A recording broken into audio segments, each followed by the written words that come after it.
chappy. Crashed the drone. Not a good feeling. Not a good feeling at all. It was like, oh fuck.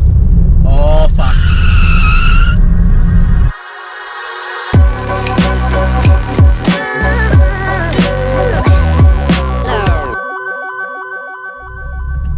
No, I'm not, guys. Not a happy chappy.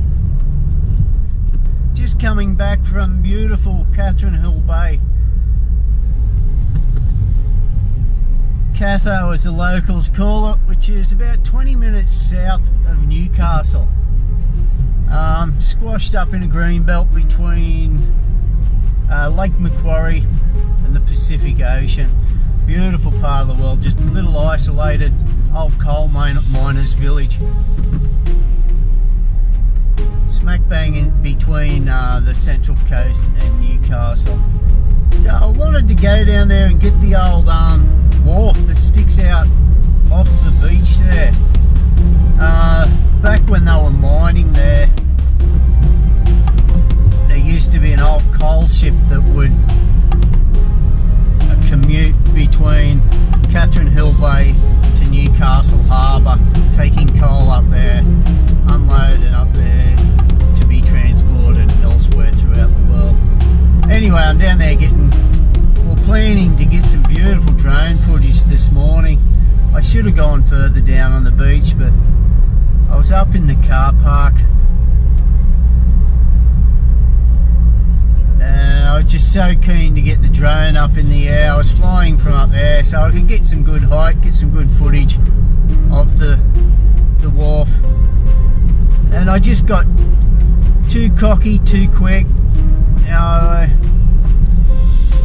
put it in sports mode to come back quickly, and I don't know if you remember in my past video I gave you a heads up on how you can't fly a drone two hands.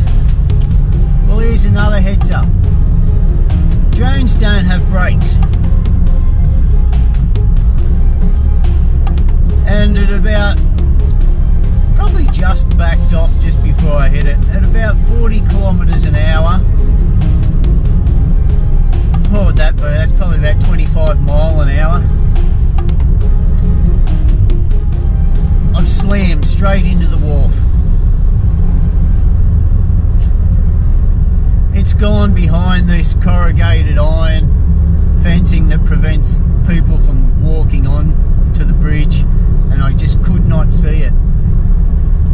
And I've pulled up at the last moment hoping it will rise up above the wharf, just not realising how quick it actually gained on that wharf.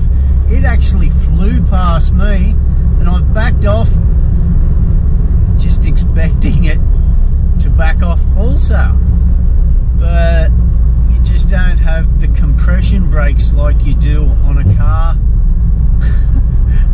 And it's just kept going, and I've lifted it and it just did not appear. Did not appear. And I've looked down at my phone and it's just flashing. The gimbal's relaying a little bit of footage, just intermittent flashing backwards and forwards. The motor was still going, and I think that's what it was. It was on the ground and the propellers are still spinning, and it's... Anyway, I've just shut it off, and I located it fairly easy. Luckily it didn't dive into the water. It was above sand. It was right next to a rock also, so I'm hoping it didn't hit the rock. And I've gone down and retrieved it, brought it back up. The arms looked okay on it. The propellers were a bit worn down. I think that's just from continually spinning in the sand when I was hoping it would rise back up, not knowing it was on the ground or in the sand. So I've worn the propellers down a little bit, but no big chunks out of them. The arms looked okay. There was no cracks on the arms. When I retrieved it, there was a young bloke sitting up on the wharf not far from where it actually dropped, and he said it hit it fairly hard. Now, as I said, I didn't see see the collision. I'm on my way home now, so I can whack this memory card in, because I'm pretty sure I was recording when I crashed it. I crashed it. Yeah, I crashed it. Nobody else's fault. I can't get out of this one. Too cocky, too quick. Be careful, guys. If you're going to fly in sports mode, make sure it is completely open all around you. Obstacles just come up way too fast. So a big downer on the day. You know, I had 5 batteries charged, and I was going to go to different spots around Catherine Hill Bay, Swansea Channel, Lake Macquarie, and get some real good footage. Now I've got my tail between my legs and I'm going home.